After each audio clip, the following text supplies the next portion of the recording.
So அதில் இந்திய அரசியலமைப்பில் பார்த்தீங்கன்னா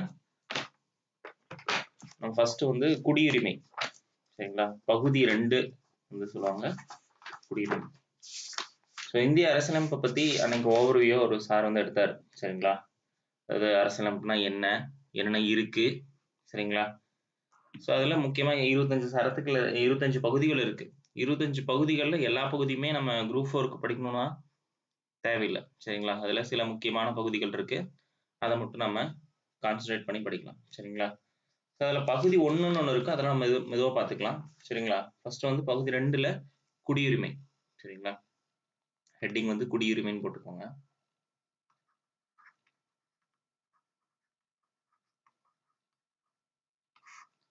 குடியுரிமை, சரிங்களா. இந்திய அரசியலமைப்புல குடியுரிமை பற்றி சொல்லக்கூடிய பகுதி எதுன்னு பார்த்தீங்கன்னா பகுதி 2, சரிங்களா. பார்ட் 2, சரிங்களா. ஓகே, இந்த பகுதி 2ல எந்த சரத்துல இருந்து எந்த சரத்து வரை கவர் ஆகுன்னு பார்த்தீங்கன்னா ஆர்டிகல்னு சொல்லுவோம் இங்கிலீஷ்ல, தமிழ்ல சரத்து அல்லது விதி எது வேணாலும் சொல்லுவோம், சரிங்களா. சரத்து 5 முதல் 11 வரைக்கும் இருக்கு, சரிங்களா.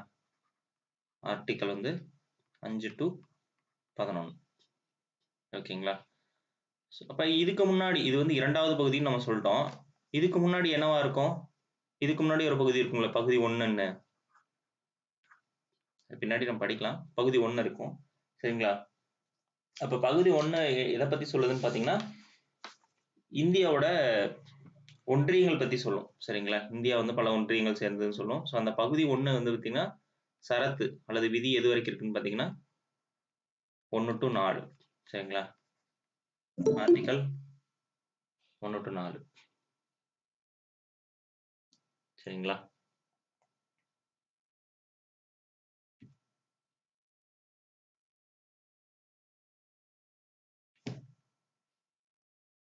ஒன்று to 4. ஸோ நம்ம இதை அப்புறம் பார்க்கலாம், சரிங்களா. ஓகே, ஸோ நமக்கு வந்து பார்த்தீங்கன்னா இப்போ குடியுரிமை பற்றி பார்க்க போகிறோம். ஸோ அப்போ 1 to 4 வரைக்கும் பகுதி 1ல் போயிடுது. அதுக்கப்புறம் 5 to 11 வரைக்கும். அடுத்தது வந்து 12லேருந்து ஸ்டார்ட் ஆகும். பகுதி 3 வந்து 12லேருந்து ஸ்டார்ட் ஆகும். ஸோ அப்படி தான் லைனாக போயிட்டு இருக்கும், சரிங்களா. ஓகே, ஸோ நம்ம ஃபர்ஸ்ட் வந்து இந்த பகுதியில் முக்கியமானது. ஸோ இந்த குடியுரிமை அப்படிங்கிறது ஒவ்வொரு பகுதியும் பார்த்தீங்கன்னா நம்ம இந்திய அரசியலமைப்பு பார்த்தீங்கன்னா பல்வேறு நாடுகள்ல இருந்து எடுத்து தொகுத்திருப்பாங்க, சரிங்களா. ஸோ அதாவது பார்த்தீங்கன்னா அம்பேத்கர் அவர்கள் வந்து பார்த்தீங்கன்னா பல்வேறு நாட்டோட அரசியலமைப்பை வந்து படிச்சு அதுல தேவையான பகுதிகளை மட்டும் இந்திய அரசியலமைப்புக்கு சேர்த்திருப்பாங்க, சரிங்களா. அதுல இந்தியாவோட பண்பாட்டிற்கும் இந்திய மக்களுக்கும் பயன்படக்கூடிய சில சரத்துகளை வந்து என்ன பண்ணியிருப்பாங்க, மாற்றியும் திருத்தியும் புதிதாக சேர்த்தும் புதிதாக எழுதியும் என்ன பண்ணியிருப்பாங்கன்னா இந்திய அரசியலமைப்பை வந்து உருவாக்கியிருப்பாங்க, சரிங்களா. அதாவது கிட்டத்தட்ட இந்திய அரசியலமைப்பு பார்த்தீங்கன்னா கிட்டத்தட்ட 60 நாடுகளுக்கும் மேற்பட்ட நாடுகள் இருந்து நம்ம என்ன பண்ணியிருப்போம், தொகுத்து வழங்கியிருப்பாங்க, சரிங்களா. அதெல்லாம் நம்ம பின்னாடி பார்க்கலாம். ஸோ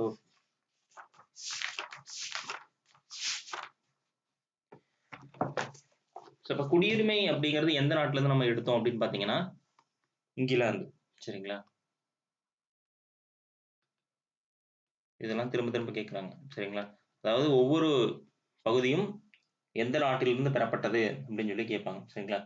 குடியுரிமை பொறுத்த வரைக்கும் இங்கிலாந்து நாட்டுல இருந்து நம்ம எடுத்தோம், சரிங்களா. சரிங்களா, குடியுரிமை பொறுத்த வரைக்கும் இங்கிலாந்து நாட்டிலிருந்து பெறப்பட்டது, சரிங்களா. அதே மாதிரி பாத்தீங்கன்னா இந்தியாவில் பின்பற்றப்படும் குடியுரிமை பொறுத்த வரைக்கும் ஒற்றை குடியுரிமை, சரிங்களா. இந்தியாவில் என்ன குடியுரிமை நம்ம பின்பற்றோம்னு பாத்தீங்கன்னா ஒற்றை குடியுரிமை, சரிங்களா. அதாவது நமக்கு இந்தியன் அப்படிங்கிற ஒரே ஒரு குடியுரிமை மட்டும்தான் இருக்கு. ஸோ அமெரிக்கா போன்ற நாடுகள்ல பார்த்தீங்கன்னா இரட்டை குடியுரிமைன்னு சொல்லுவாங்க, சரிங்களா. ஸோ இதுக்கு முன்னாடி இந்தியாவிலையும் ஒரு மாநிலம், அதாவது பார்த்தீங்கன்னா நம்ம ஜம்மு அண்ட் காஷ்மீர் வந்து இரட்டை குடியுரிமை கொண்ட மாநிலமாக இருந்தது. அந்த 370 சரத்தை வந்து ரத்து செஞ்சதுக்கு அப்புறம் அது வந்து ஒற்றை குடியுரிமை கொண்ட மாநிலமாக உருவாச்சு. ஸோ இரட்டை குடியுரிமைக்கும் ஒற்றை குடியுரிமைக்கும் என்ன வேறுபாடு அப்படின்னு பார்த்தீங்கன்னா ஒற்றை குடியுரிமை அப்படிங்கிறது அந்த நாட்டோட குடிமகன், அவ்வளவுதான், சரிங்களா. நீங்க இந்தியாவின் குடிமகன். ஸோ நீங்க சிட்டிசன்ஷிப் எடுத்தீங்கன்னா சிட்டிசன்ஷிப் என்ன சொன்னாங்க, இந்தியன் மட்டும் தான் இருக்கு, வேற ஏதாவது சிட்டிசன்ஷிப் உங்களுக்கு கொடுக்குறாங்கன்னா கிடையாது. ஆனா இரட்டை குடியுரிமை அப்படின்னா என்னன்னா இப்போ ஒரு மாநிலமோ அல்லது மாகாணமோ இருக்குன்னா அந்த மாகாணத்துக்கு தனியா ஒரு சிட்டிசன்ஷிப்பும் அந்த மாகாணங்கள்ல ஒருங்கிணைந்த அந்த நாட்டுக்கு ஒரு சிட்டிசன்ஷிப்பும் கொடுப்பாங்க. ஸோ அது வந்து இரட்டை குடியுரிமை சொல்லுவாங்க. ஸோ அமெரிக்காலாம் அப்படிதான் சரிங்களா? ஸோ நியூயார்க் மாகாணம்னா நியூயார்க் மாகாணத்துக்குன்னு தனியா ஒரு குடியுரிமை வச்சிருப்பாங்க. அப்புறம் அமெரிக்காவுக்கும் தனியா ஒரு குடியுரிமை வச்சிருப்பாங்க. ஸோ அப்ப அதுதான் இரட்டை குடியுரிமை நம்ம வந்து சொல்றோம். ஆனா இந்தியாவை பொறுத்தவரைக்கும் அந்த ஒரு மாநிலங்களுக்குன்னு தனியா எந்த குடியுரிமையும் நம்ம கொடுக்கறது இல்ல. தமிழ்நாட்டை சேர்ந்தவர் தமிழன் அப்படின்னு சொல்லி அந்த ஒரு குடியுரிமை கொடுக்குறோமா? இல்ல. சரிங்களா? அதனால இந்தியாவை பொறுத்தவரைக்கும் ஒற்றை குடியுரிமை பின்பற்றப்படுகிறது. சரிங்களா? ஓகே. ஸோ இப்ப குடியுரிமை பற்றி சட்டம் இயற்றும் அதிகாரம் யாருக்கு இருக்குன்னா நாடாளுமன்றத்துக்கு தான். சரிங்களா?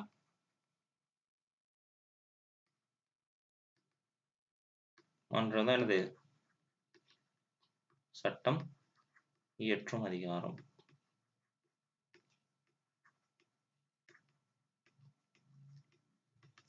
ஸோ அதாவது சட்டம் இயற்றும் அதிகாரம்னா ஏன் சொல்றேன்னா, சில விஷயங்கள் எல்லாம் பார்த்தீங்கன்னா, இந்த கல்வி, அப்புறம் சுகாதாரம் போன்ற விஷயங்களுக்கெல்லாம் பார்த்தீங்கன்னா, மாநில அரசு தன்னுடைய சட்டசபையிலும் சட்டம் இயற்றிக் கொள்ளலாம். சரிங்களா? அது வந்து பார்த்தீங்கன்னா, நம்ம பின்னாடி வந்து இந்த அ பட்டியல்னு சொல்லி பார்ப்போம். சரிங்களா? அதுல வந்து பார்த்தீங்கன்னா, மாநில அரசோட சட்டம் இயற்றும் பகுதிகள் என்ன? மத்திய அரசு சட்டம் இயற்றும் பகுதிகள் என்ன? மாநில அரசும், மத்திய அரசும் 2மே சட்டம் இயற்றும் பகுதிகள்ல என்னென்னலாம் பார்ப்போம். சரிங்களா? அதுல மத்திய பட்டியல், மாநில பட்டியல், பொதுப் பட்டியல் அப்படின்னு சொல்லி 3 வகையான பட்டியல்கள் இருக்கு. சரிங்களா? நம்ம பின்னாடி பார்க்கலாம். ஜஸ்ட் இது வந்து என்னன்னு மட்டும் தெரிஞ்சுக்கோங்க. சட்டம் இயற்றும் அதிகாரம்னா, இதுல வந்து நாடாளுமன்றம் மட்டும் தான் இயற்ற முடியுமே தவிர, மாநில சட்டமன்றங்கள் சட்டம் இயற்ற அதிகாரம் இல்லை. சரிங்களா? ஓகேங்களா? அதான் இங்க சொல்லியிருக்காங்க. சரிங்களா? இந்தியால 1955 தான் என்ன பண்றாங்கன்னா, குடியுரிமை சட்டம் தனியாக இயற்றப்பட்டது. சரிங்களா?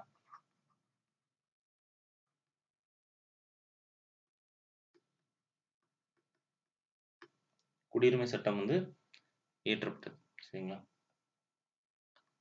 இந்திய குடியுரிமை சட்டம் அல்லது குடியுரிமை சட்டம். சரிங்களா?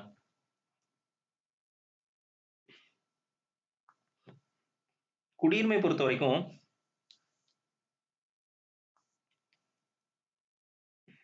அது எந்த மொழியிலிருந்து எடுக்கப்பட்டது? அது குடிமகன் அல்லது குடியுரிமை அப்படிங்கிறதெல்லாம் எந்த மகன் பார்த்தீங்கன்னா, குடிமகன் ஃபர்ஸ்ட்டு.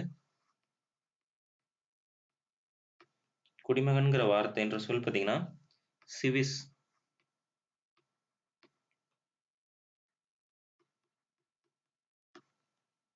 சிவிஸ் அப்படிங்கிற லத்தீன் வார்த்தையிலிருந்து எடுக்கப்பட்டது. லத்தீன் வார்த்தையிலிருந்து பெறப்பட்டது. சரிங்களா? ஸோ இதோட பொருள் என்னன்னு பார்த்தீங்கன்னா, குடியிருப்பாளர்கள் அப்படின்னு சொல்லி சொல்லுவாங்க. சரிங்களா? இதோடைய பொருள் என்னன்னா,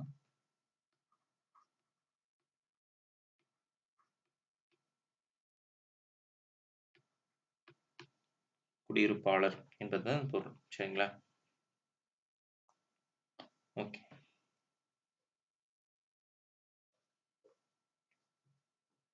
ஸோ நம்ம குடியுரிமைக்குன்னு சில வகைகள் இருக்கு. சரிங்களா? குடியுரிமையோட வகைகள். அதுல என்னன்னா, இயற்கை குடியுரிமை,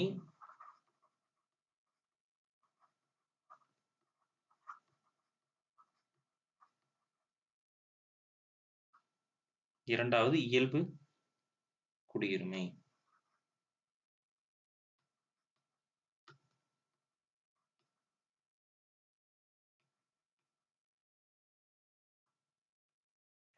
ஸோ இயற்கை குடியுரிமைனா, நீங்க பிறப்பால் நீங்க இப்ப இந்தியால பிறந்திருக்கீங்க. அதனால நீங்க இந்தியன் அப்படிங்கிற அந்த இயற்கை குடியுரிமை நம்ம வந்து இருக்கிறதா இயற்கை குடியுரிமை சொல்றோம். இயல்பு குடியுரிமை அப்படின்னா விண்ணப்பித்து நீங்க ஒரு நாட்டுக்கு போறீங்க. இப்போ வெளிநாடு போறீங்க. வெளிநாட்டுல அங்க போய் இவ்வளவு நாட்கள் இருந்தா அந்த அந்த நாட்டோட சட்டத்தின் பிரகாரம் உங்களுக்கு குடியுரிமை வந்து குடுப்பாங்க. சரிங்களா?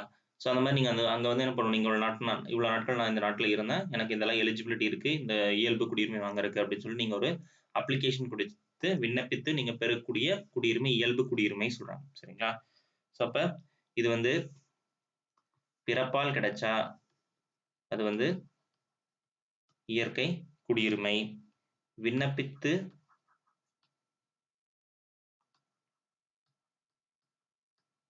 விண்ணப்பித்து நீங்க வந்து பெற்றால் அது வந்து இயல்பு குடியுரிமை. சரிங்களா? ஸோ இதான் 2க்கு இருக்க வித்தியாசம். சரிங்களா? ஸோ இத எழுதிட்டீங்கன்னா சொல்லுங்க. நெக்ஸ்ட் பேஜ் போலாம்.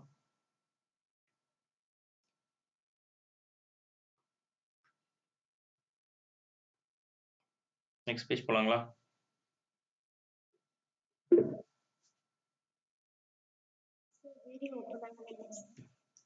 ஐயோ,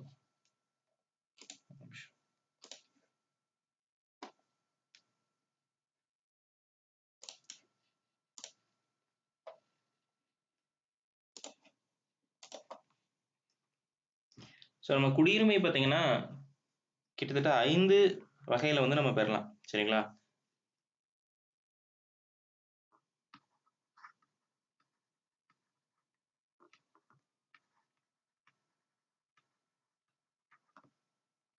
குடியுரிமை பெறுவதற்கு நம்மளுடைய 1955 சட்டம் 5 வழிகளை சொல்லுது. சரிங்களா?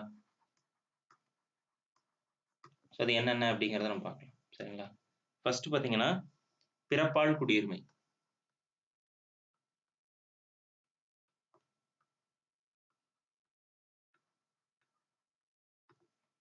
சரிங்களா? ஸோ அடுத்தது ஸோ 2வது பார்த்தீங்கன்னா வம்சாவளியார்.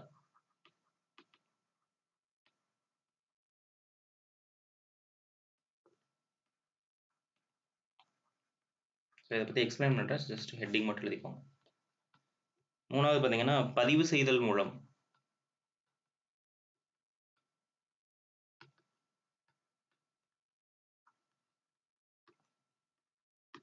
ஸோ 4வது இயல் குடியுரிமை.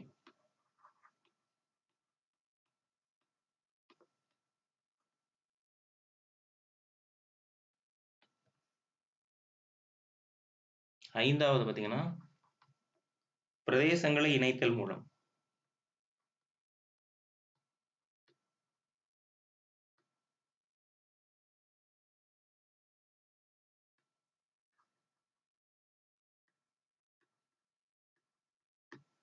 ஸோ இந்த மாதிரி 5 வகையில் வந்து பார்த்தீங்கன்னா குடியுரிமை வந்து நம்ம வந்து பெற முடியும்னு சொல்லிட்டு 1955 குடியுரிமை இந்திய குடியுரிமை சட்டம் வந்து நமக்கு சொல்றாங்க. சரிங்களா? ஸோ அதில் ஃபர்ஸ்ட்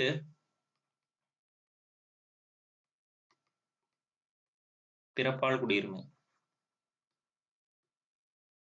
ஹெட்டிங் வந்து பார்ப்போங்க. பிறப்பால் குடியுரிமை பொறுத்த வரைக்கும் என்னன்னா நீங்க வந்து 1950 ஜனவரி 26 சரிங்களா? என்ன ஜனவரி 26 நம்ம குடியரசு தினம். சரிங்களா? அன்னைக்கு தான் நம்ம இந்திய அரசியலமைப்பு நடைமுறைக்கு வந்த நாள். அதை நம்ம குடியரசு தினமா சொல்றோம். ஸோ அந்த நாள் முதல் 1987 ஜூலை சரிங்களா? அது வரைக்கும் இந்தியாவில் நீங்க பிறந்து எந்த நாட்டவராக இருந்தாலும் சரி. சரிங்களா? இந்தியாவில் நீங்க பிறந்தீங்கன்னா உங்களுக்கு இந்திய குடியுரிமை. இப்போ வெளில டூரிஸ்ட்லாம் வராங்க, அவங்களோட குழந்தைகள் இங்க இந்தியாவில் பிறந்திருந்தா கூட 1987 வரைக்கும் அவங்களுக்கும் பிறப்பால் குடியுரிமை வந்து கிடைச்சிட்டு இருந்தது. சரிங்களா? ஸோ அதுக்கப்புறம் 1987 ஜூலை 1 ஸோ இந்த தேதிக்கு அப்புறம் இந்தியாவில் பிறக்கிற குழந்தைக்கு சரிங்களா, இது வந்து பிறப்பால் இந்தியாவில் பிறந்த குழந்தை பிறந்தா அவங்களுக்கு வந்து குடியுரிமை. சரிங்களா? 1987 ஜூலை 1க்கு அப்புறம் என்னவா மாத்துறாங்க அப்படின்னு பார்த்தீங்கன்னா பிறக்கிற குழந்தையில பெற்றோர் வந்து பார்த்தீங்கன்னா ஒருத்தர் வந்து இந்திய குடிமகனா இருக்குன்னு சொல்றாங்க. சரிங்களா? பெற்றோர் ஒருவர் வந்து என்னது இந்திய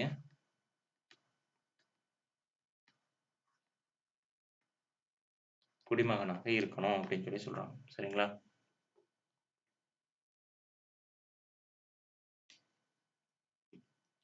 அதுக்கப்புறம் மறுபடியும்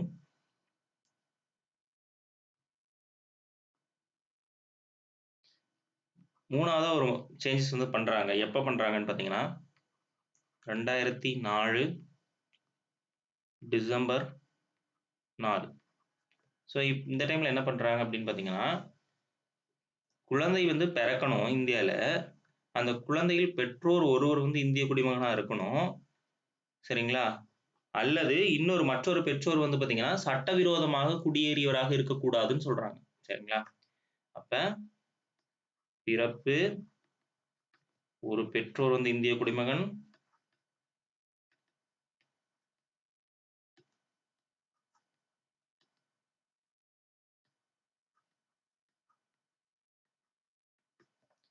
மற்றொரு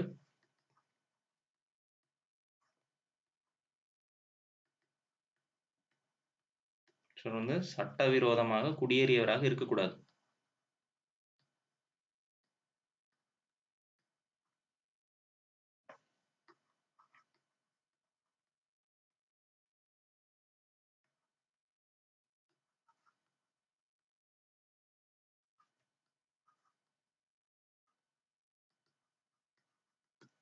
சரிங்களா? இல்லாத இருத்தல் அப்படின்னு சொல்லி சொல்றாங்க. இதெல்லாம் நமக்கு பிறப்பால் குடியுரிமை. சரிங்களா? ஓகே, இந்த பாயிண்ட்ஸ் புரிஞ்சுதுங்களா? அடுத்தது போலாமா?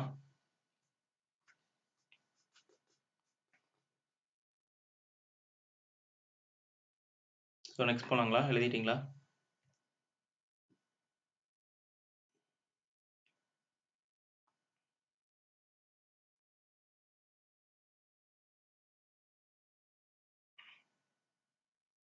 யாராவது சொல்லுங்க, எழுதிட்டீங்கன்னா சொல்லுங்க.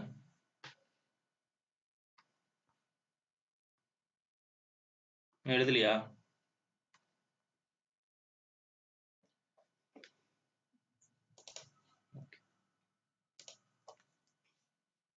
அடுத்தது 2வது ஹெட்டிங் வந்து பார்த்தீங்கன்னா வம்சாவளி.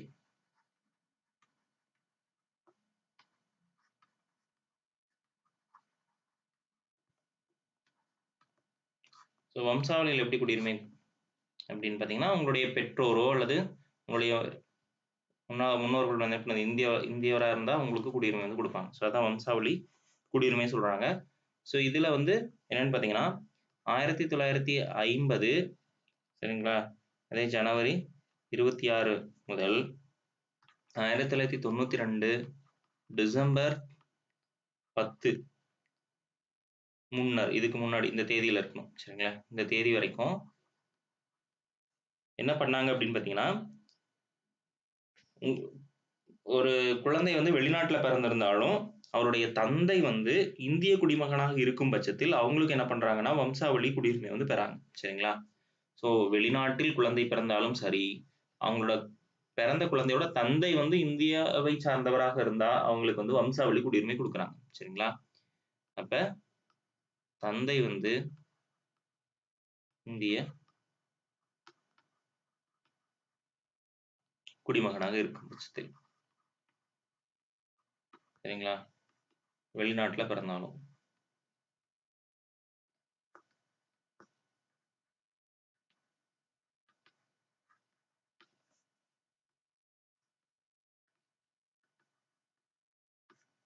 சரிங்களா? ஸோ அதுக்கப்புறம் இந்த டிசம்பர் 10க்கு அப்புறம் 1992 டிசம்பர் 10க்கு பின்பு சரிங்களா என்ன மாத்துறாங்கன்னு பார்த்தீங்கன்னா, ஸோ நீங்க வந்து பார்த்தீங்கன்னா இந்த இந்திய குடிமகனாக இருந்திருக்கலாம் அவங்க தந்தை. அவங்களுக்கு என்ன பண்றாங்க குடுக்குறாங்க இங்க சொன்னோம். இங்க வந்து என்ன சொல்றாங்க அப்படின்னு பார்த்தீங்கன்னா, அந்த பிறக்கிற குழந்தை அந்த பிறக்கும் தருவாயில வந்து யாரோ ஒருத்தர் வந்து குடிமகனா இருக்கணும் அப்படின்னு சொல்லி சொல்றாங்க. ஸோ இதுக்கு முன்னாடி குடிமகனா இருந்திருக்கலாம் அல்லது வெளிநாட்டுல போய் செட்டில் ஆகாம இருக்கலாம். ஆனா டிசம்பர் 10க்கு அப்புறம் என்னவா மாத்துறாங்க அப்படின்னு பார்த்தீங்கன்னா, குழந்தை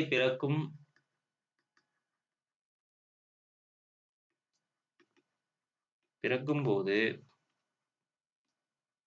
கண்டிப்பாக ஒருவர் வந்து என்னது இந்திய குடிமகனாக இருக்கணும்னு சொல்றாங்க. கண்டிப்பாக இந்திய பெற்றோர். சரிங்களா?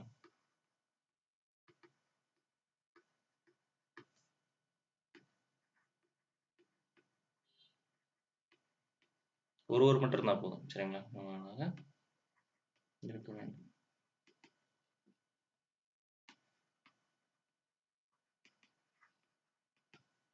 கண்டிப்பா யாரோ ஒருத்தர் இந்திய குடிமகனாக இருக்கணும்னு சொல்றாங்க. சரிங்களா? அடுத்து 3வது பாயிண்ட். இதே டிசம்பர் அதாவது 2004க்கு அப்புறம் ஒரு சேஞ்சஸ் பண்றாங்க. 2004 டிசம்பர் 3. சரிங்களா? ஸோ கண்டிப்பா பிறந்தா மட்டும் பத்தாது. பிறந்த ஓராண்டுக்குள்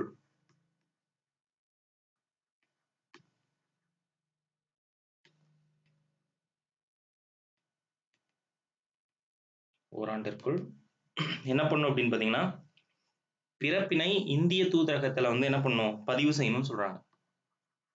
இந்திய தூதரகம். அங்க வந்து பதிவு செய்யணும். சரிங்களா? ஸோ குழந்தை பிறந்திருக்கும்.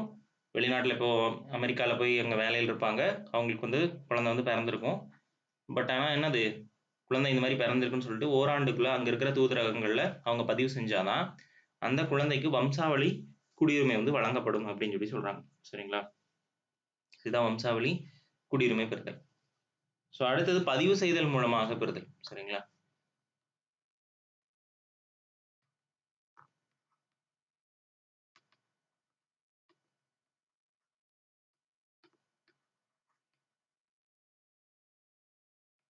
பதிவு செய்தல் மூலமா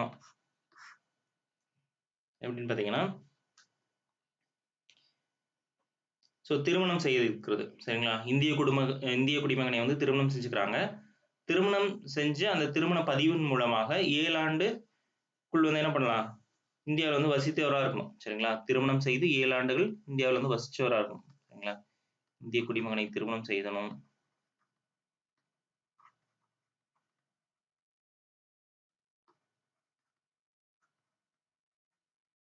அப்புறம் 7 ஆண்டு இந்தியாவில் வசித்தவரா இருக்கணும். சரிங்களா?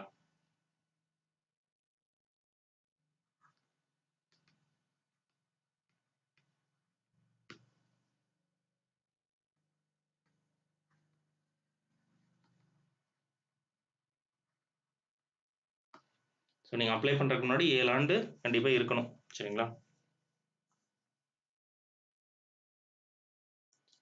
சரிங்களா? அதே மாரி நீங்க வந்து பார்த்தீங்கன்னா, பிரிக்கப்படாத இந்தியான்னு முதல்ல இருக்கும். சரிங்களா? பாகிஸ்தான், வங்காளதேசம், நேபாளம் இந்த மாரி பிரிக்கப்படாத இந்தியாவா இருந்துச்சு. அந்த இந்தியால இருந்த ஒருவர் என்ன பண்ணலாம்? இங்க வந்து விண்ணப்பித்து என்ன பண்ணலாம்? பதிவு செஞ்சுக்கலாம். இந்திய குடிமகனா. சரிங்களா? ஸோ அந்த மாரி இருந்தாலும் அவங்களுக்கு வந்து குடிமகன் வந்து பதிவு செய்தல் மூலமாக குடியுரிமை வந்து பெற்றுக்கொள்ளலாம் அப்படின்னு சொல்லி சொல்றாங்க. சரிங்களா? ஒண்ணு திருமணம் மூலியமா 7 ஆண்டு இங்க வசிச்சிருக்கணும். அதே மாரி பிரிக்கப்படாத இந்தியா அப்படின்னு சொல்லி ஒரு பாயிண்ட் போட்டுருக்காங்க. சரிங்களா?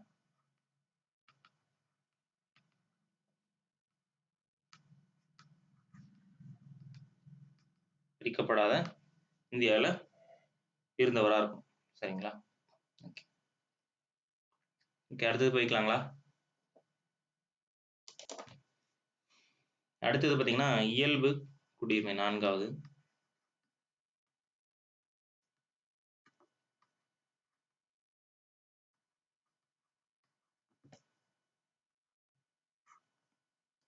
இயல்பு குடியுரிமை அப்படிங்கிறது பார்த்தீங்கன்னா,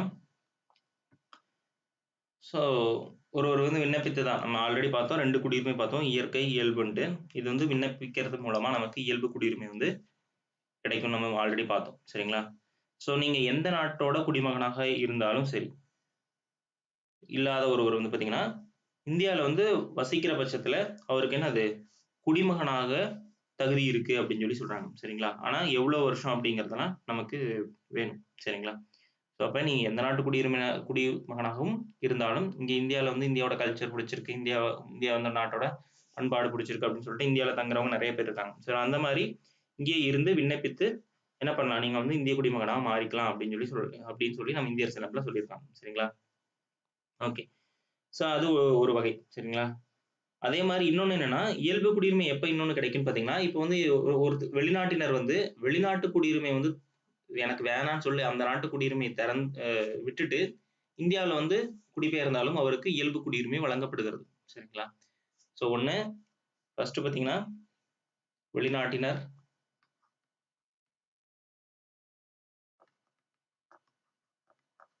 இங்க பார்த்தீங்கன்னா,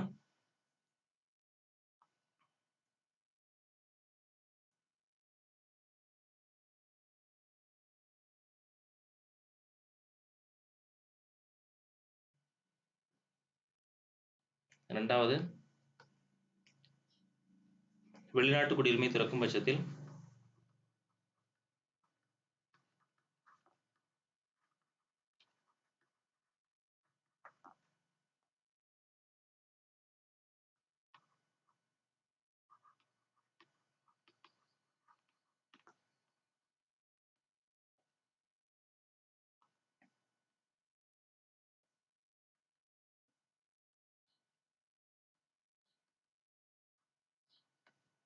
சரிங்களா?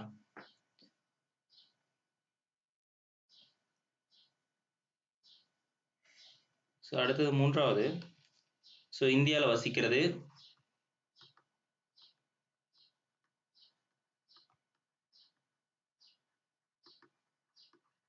அடுத்தது அவர் பார்த்தீங்கன்னா இந்திய அரசு பணியில இருக்கிற பட்சத்தில்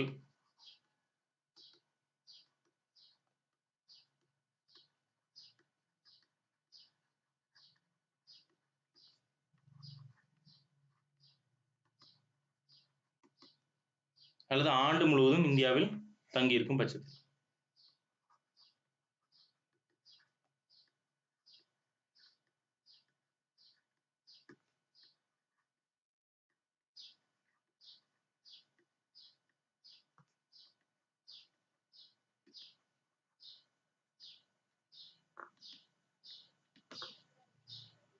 ஸோ இந்த மாதிரி சரிங்களா? அடுத்தது ஸோ நல்ல பண்புகள், அதாவது பார்த்தீங்கன்னா இப்போ இவங்க அன்னை தெரசா இருக்காங்க சரிங்களா? அன்னை தெரசா வந்து பார்த்தீங்கன்னா அவங்க இந்தியாவை சார்ந்தவர்கள் அல்ல, ஆனால் அவங்களுக்கு நம்ம இந்திய குடியுரிமை கொடுத்துருக்கோம். ஸோ அந்த மாதிரி நல்ல பண்புகள் அடிப்படையில் கொடுக்கலாம் அப்படின்னு சொல்லி சொல்றாங்க சரிங்களா? நல்ல பண்புகளை இந்திய அரசியலமைப்பின் 8வது அட்டவணையில் குறிப்பிட்டுள்ள ஏதேனும் ஒரு மொழி சரிங்களா? அந்த மொழியின் அடிப்படையிலும் இந்திய அரசியலமைப்பு 8 நம்ம தனியாக பார்க்கலாம் சரிங்களா? அட்டவணை 8ல கிட்டத்தட்ட 12 அட்டவணை இருக்கு. அதில் 22 மொழிகள் அட்டவணை 8ல மட்டும். அட்டவணை 8ல மொத்தம் 22 மொழிகள் வந்து இந்திய அரசால் அங்கீகரிக்கப்பட்ட மொழிகள்னு சொல்றோம் சரிங்களா? ஏறக்குறைய 1000க்கும் மேற்பட்ட மொழிகள் இருக்குன்னு நம்ம படிச்சாலும் அதில் 22 மொழிகள் மட்டுமே இந்திய அரசியலமைப்பால் அங்கீகரிக்கப்பட்ட மொழிகள் நம்ம பார்க்குறோம் சரிங்களா? அந்த 22 அங்கீகரிக்கப்பட்ட மொழிகள்ல சரிங்களா போதைய அறிவினை கொண்டவரும் என்ன பண்ணலாம், அவருக்கும் நம்ம இயல்பு குடியுரிமை கொடுக்குறோம் சரிங்களா? அப்ப நல்ல பண்பு, எக்ஸாம்பிள் வந்து அன்னை தெரசா ஞாபகத்தில் வச்சுக்கோங்க. நல்ல பண்பு, அதுக்கப்புறம் மொழி சரிங்களா? 22 மொழியில போதைய அறிவு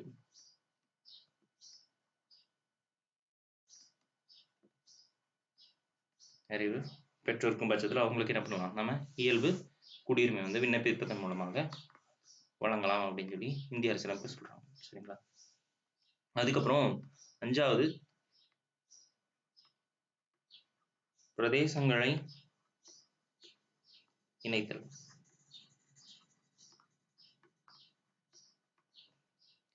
ஸோ பிரதேசங்கள்னா ஒன்றும் இல்லை, நம்ம இந்தியா கூட ஒரு பகுதியை வந்து வெளிநாட்டுல இருந்து ஒரு பகுதியை இணைச்சிக்கிறோம் சரிங்களா? அப்படி இருக்கும் பட்சத்தில் அங்க இருக்கிற குடிமக்களுக்கும் என்ன பண்ணலாம், நம்ம இந்திய குடியுரிமை வந்து கொடுப்போம் சரிங்களா? ஸோ அப்போ அவங்களும் இந்தியர்கள் ஆயிடுறாங்க சரிங்களா? அதான் பிரதேசங்களை இணைத்தல் மூலமா. ஸோ எக்ஸாம்பிள் வந்து என்ன பண்ணலாம்னா நம்ம பாண்டிச்சேரி வந்து சொல்லலாம் சரிங்களா? பாண்டிச்சேரி வந்து பார்த்தீங்கன்னா போர்ச்சுகீசியரின் ஆளுகைக்குட்பட்ட பகுதியாக இருந்துச்சு சரிங்களா? சரி சரி பிரெஞ்சுக்காரங்களோட ஆளுகைக்குட்பட்ட பகுதிகளாக இருந்துச்சு சரிங்களா? பாண்டிச்சேரினா பிரெஞ்சு தான் சரிங்களா? அந்த மாதிரி பிரெஞ்சுக்காரங்க கிட்ட இருந்து நம்ம வந்து சொல்லி சுதந்திரத்துக்கு அப்புறம் வந்து இணைச்சுக்கிட்டோம் சரிங்களா? ஸோ அந்த மாதிரி அவங்களுக்கும் என்ன பண்ணுறோம், அங்கே இருக்க மக்களுக்கும் நம்ம இந்திய குடியுரிமை வந்து வழங்குறோம் சரிங்களா? ஸோ கிட்டத்தட்ட இந்த பாண்டிச்சேரி மக்களுக்கு எப்போ குடியுரிமை கொடுக்குறாங்கன்னு பார்த்தீங்கன்னா 1962ல தான் அங்க இருக்கிற மக்களுக்கும் இந்திய குடியுரிமைக்கான ஆணை வந்து வழங்கியது சொல்றாங்க சரிங்களா? அப்ப இங்க இருக்க மக்களுக்கு எப்ப குடியுரிமை கொடுத்தாங்கன்னு கேட்பாங்க, நோட் பண்ணிக்கோங்க சரிங்களா? இந்திய குடியுரிமைக்கான ஆணை.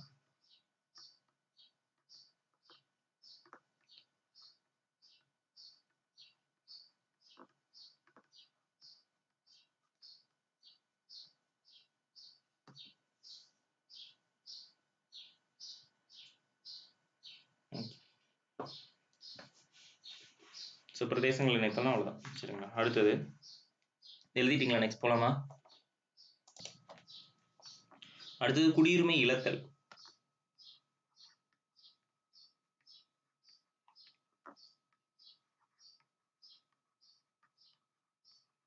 ஸோ உங்களுக்கு குடியுரிமை எப்படிலாம் இழக்கலாம், பெறுவதற்கான வழிகள் பார்த்தோம். ஸோ இப்போ என்னென்னலாம் பண்ணா இழக்க முடியும்னு சொல்லிட்டு அதுக்கும் வந்து சரத்து அல்லது ஆர்டிக்கல் 9ல வந்து சொல்லியிருக்காங்க சரிங்களா?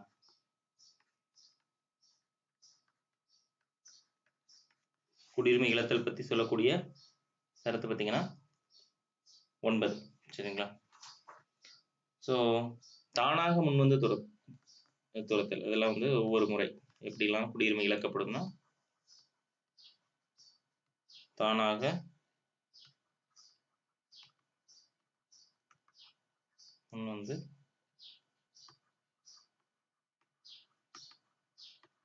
துறத்தல். 2வது குடியுரிமை வந்து முடிவுக்கு கொண்டு வருதல்.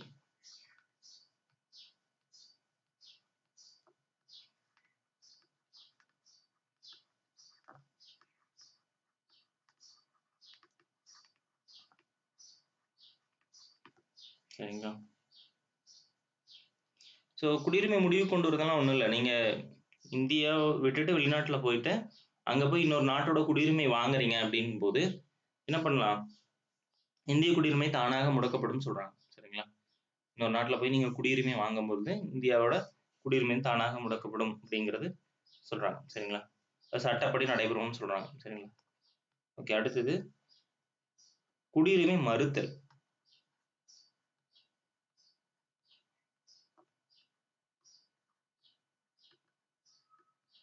சரிங்களா? அதாவது பார்த்தீங்கன்னா, நீங்க மோசடி செய்றீங்க. சரிங்களா? அல்லது சட்டத்துக்கு புறம்பாக செய்றீங்க. அல்லது ஒரு சர்வதேச நீதிமன்றத்தால வந்து உங்களுக்கு தண்டனை குடுத்து இந்தியா வந்து அவங்கள வந்து குடியுரிமை வந்து நீக்குறோம்னு சொல்றாங்க. ஸோ அந்த மாரி டைம்ல பண்றது தான் வந்து குடியுரிமை மறுத்து. ஸோ அவங்கள வந்து ஒரு அரசாணை மூலியமா அவங்களுடைய குடியுரிமை வந்து இழக்க செய்றோம். சரிங்களா? ஸோ அதான் வந்து குடியுரிமை இழத்தல். ஸோ குடியுரிமை இழத்தல் ரொம்ப பெருசா இல்ல. இவ்வளவுதான். சரிங்களா? மறுத்தல்னா என்ன? முடிவுக்கு கொண்டு வரணும். புரியலைங்க. சார் இப்ப குடியுரிமை வந்து இப்ப வேற நாட்டுல வந்து அவங்க குடிமகன் ஆயிட்டாங்கன்னா இங்க நம்ம இந்தியால ஆமாங்க. ஆ. இப்ப சப்போஸ் ஃபாரின்ல எல்லாம் கிரீன் கார்டு வச்சிருக்காங்கன்னா அப்ப அவங்க கிரீன் கார்டு வேற, குடியுரிமை வேற. கிரீன் கார்டுன்னு சொல்றது வேறங்க. கிரீன் கார்டு வேற, சிட்டிசன்ஷிப் வேற. சப்போஸ் அந்த சிட்டிசன்ஷிப் வாங்கிட்டாங்கன்னா இங்க வந்து ட்ரான்ஸ்ஃபர் அதாவது வாங்கிட்டா அது வந்து நம்ம சட்டப்படி அதாவது என்னன்னா, என்ன சொல்லுவாங்கன்னா, அங்க வாங்குன உடனேயுமே இங்க கேன்சல் ஆகாது. நான் வாங்கிட்டேன், எனக்கு வேணாங்கிற பட்சத்துல அவங்க விண்ணப்பிக்கிற பட்சத்துல என்ன பண்ணலாம்னா, நம்ம குடியுரிமை வந்து முடிவுக்கு கொண்டு வரலாம்னு சொல்றாங்க. சரிங்களா? அங்க வாங்கி ரொம்ப நாள் ஆயிடுச்சு, செட்டில் ஆயிட்டாங்க அப்படின்னா, அந்த மாரி இருக்கிற குடிமகன், இங்க வந்து அவங்களுக்கு எந்த ஒரு ப்ரூஃபும் இருக்காது. அவங்க இங்க வாழவே மாட்டாங்க. அப்படி இருக்கிற பட்சத்துல என்ன பண்ணுவாங்கன்னா, அவங்களோட இப்போ அவங்க எல்லாமே பாஸ்போர்ட் மூலியமா தானே வெளில போயிருப்பாங்க. அப்ப அத வந்து ட்ரேஸ் பண்ணி என்ன பண்ணுவாங்கன்னா, அவங்களுக்கு வந்து குடியுரிமை வந்து முடக்கப்படும். சரிங்களா? ஸோ ரொம்ப நாள் கிட்டத்தட்ட 20, 30 வருஷம் அங்கேயே இருந்திருப்பாங்க. குடியுரிமை வாங்கி அங்கேயே செட்டில் ஆயிருப்பாங்க. அதுக்கப்புறம் மறுபடியும் இங்க வரணும்னா, அவங்க வந்து மறுபடியும் என்ன பண்ணணும்? விண்ணப்பிக்கிறது மூலியமா தான் வரணும். அப்ப குடியுரிமை பெறுவதற்கு ஒரு வழி இருக்கு பார்த்தீங்களா? ஸோ அந்த மாரி வம்சாவளி குடியுரிமை பெறுவதற்கு வழி இருக்கு. ஸோ அந்த மாரி அவங்க விண்ணப்பித்து தான் மறுபடியும் பெற முடியும். அதுவரைக்கும் அவங்க இந்திய குடியுரிமை வந்து அவங்கள வந்து தற்காலிகமாக அவங்களுக்கு வந்து கிடையாது அப்படின்னு தான் இருக்கும். ஓகேங்களா?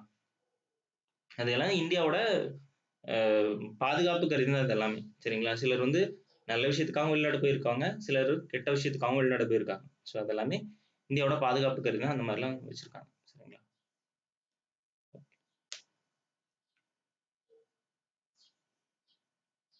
ஸோ ஒற்றை குடியுரிமைனா என்னன்னு பார்த்தோம். ஒற்றை குடியுரிமைனா நம்ம ஒரு நாட்டுல இந்தியாவை பொறுத்தவரைக்கும் ஒற்றை குடியுரிமை தான். சரிங்களா?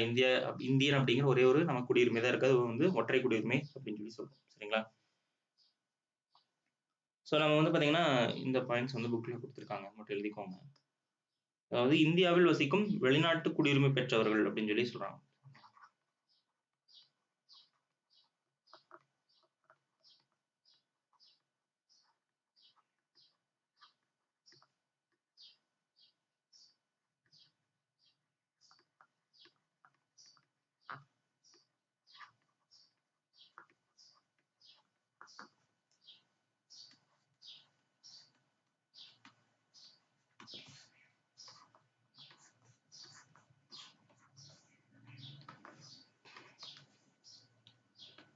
ஸோ நம்ம ஃபர்ஸ்ட் என்ஆர்ஐன்னு சொல்லுவோம். என்ஆர்ஐ ஃபுல் ஃபார்ம் பார்த்தீங்கன்னா நான் ரெசிடென்ட் இந்தியன்.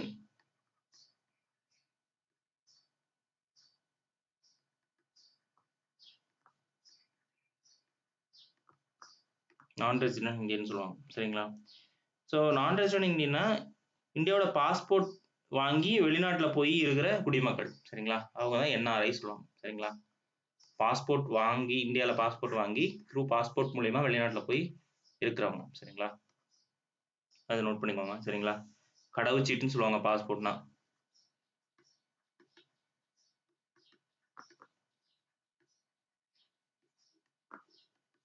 பாஸ்போர்ட் மூலியமா போய் அவங்க வந்து வெளிநாட்டில் வரவங்க வந்து என்ஆர்ஐ அப்படின்னு சொல்லி சொல்லுவாங்க. சரிங்களா? அதுக்கப்புறம் PIO அப்படின்னு சொல்லி ஒன்று கொண்டு வராங்க. அது என்னன்னு பார்த்தீங்கன்னா person on Indian origin. Person on Indian origin. சரிங்களா?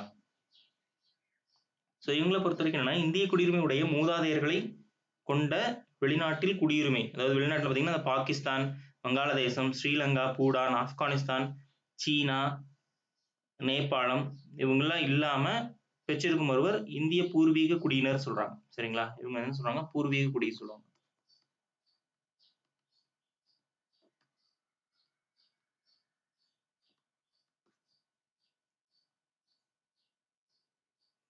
சரிங்களா? இவங்கள பூர்வீக குடியினர் சொல்லுவாங்க. அதாவது இந்தியாவோட குடியுரிமை இருக்கிற மூதாதையர்கள், அவங்களுடைய பேரண்ட்ஸ் அல்லது ஓல்ட் பேரண்ட்ஸ் வந்து இருப்பாங்க.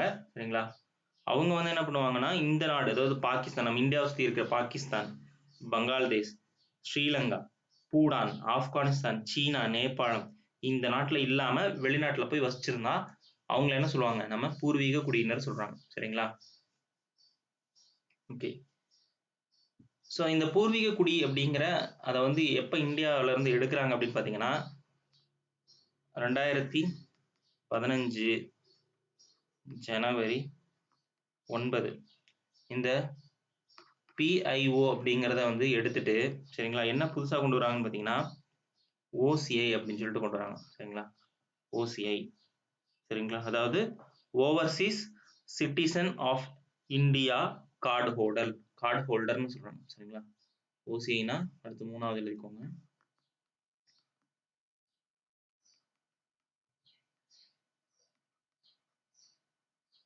Overseas citizen of India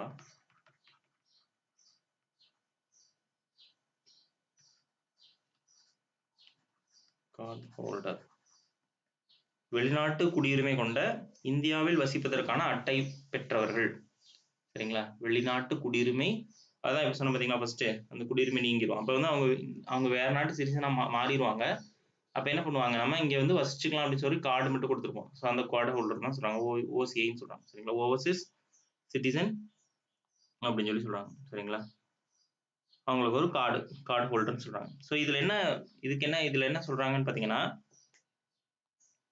so இந்தியாவை பூர்வீகமாக கொண்ட வெளிநாட்டு குடிமக்கள், அதேதான் இந்த பாகிஸ்தான், வங்காளதேசம் நீங்களாக காலவரையின்றி இந்தியாவில் வசிப்பதற்கும் பணி செய்வதற்கும் OCI அட்டை பெறுகின்றார்கள். இவர்களுக்கு இந்தியாவில் வாக்களிக்கும் உரிமை கிடையாது. ஸோ ரொம்ப முக்கியம் இதுதான். சரிங்களா? இவங்களுக்கு என்ன கிடையாது? வாக்களிக்கும் உரிமை கிடையாது.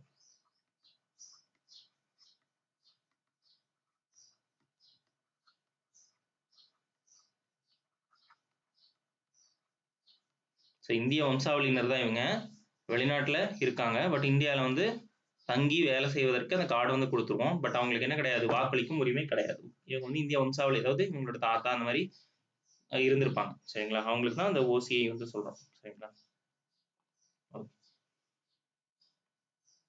ஸோ இது எழுதிட்டீங்களா? நெக்ஸ்ட் போகலாமா? Next page போகலாங்களா?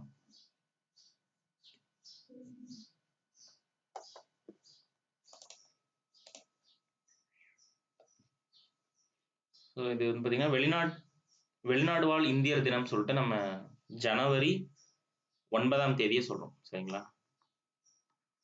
ஜனவரி 9 வெளிநாடு வாழ்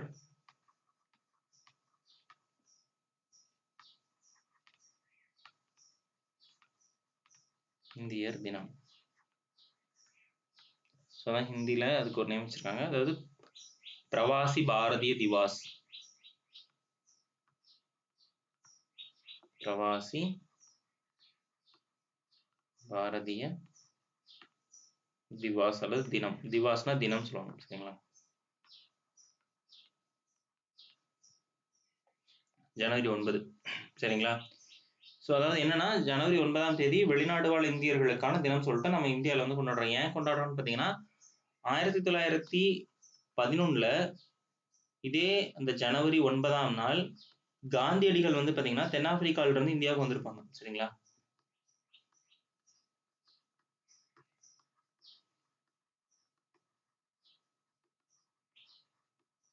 தென்னாப்பிரிக்காவுல இருந்து இந்தியாவுக்கு வந்திருப்பார். ஸோ அந்த நாள் தான் நினைவுறும் வகையில தான் நம்ம என்ன பண்றோம், ஒவ்வொரு ஆண்டும் இல்லை 2 ஆண்டுகளுக்கு ஒரு முறை தான் இந்திய அரசு இதை வந்து சிறப்பா வந்து கொண்டாடுவாங்க. சரிங்களா? ஒரு சிறப்பு விருந்தினர் வருவாங்க வெளிநாட்டுல இருந்து. ஸோ அவர் இந்திய வம்சாவளியினர் இருப்பாரு. ஸோ அந்த மாதிரி இந்திய வம்சாவளியினர் பெரிய ஆளா இருப்பாரு. சரி, அவரை வந்து இன்வைட் பண்ணிட்டு இந்த நாளை வந்து பெரிய அளவில் வந்து இந்தியா வந்து ஸோ முக்கியமா எதுக்காகனா வெளிநாட்டில் வாழும் இந்தியர்களோட பங்கு வந்து இந்தியாவின் வளர்ச்சிக்கு ரொம்ப முக்கியம் அப்படிங்கிற அந்த ஒரு நோக்கத்துக்காக தான் இந்த நாள் வந்து கொண்டாடிட்டு இருக்காங்க. சரிங்களா? ஓகே, குடியுரிமை பத்தி விஷயங்கள் வந்து அவ்வளவுதான். சரிங்களா?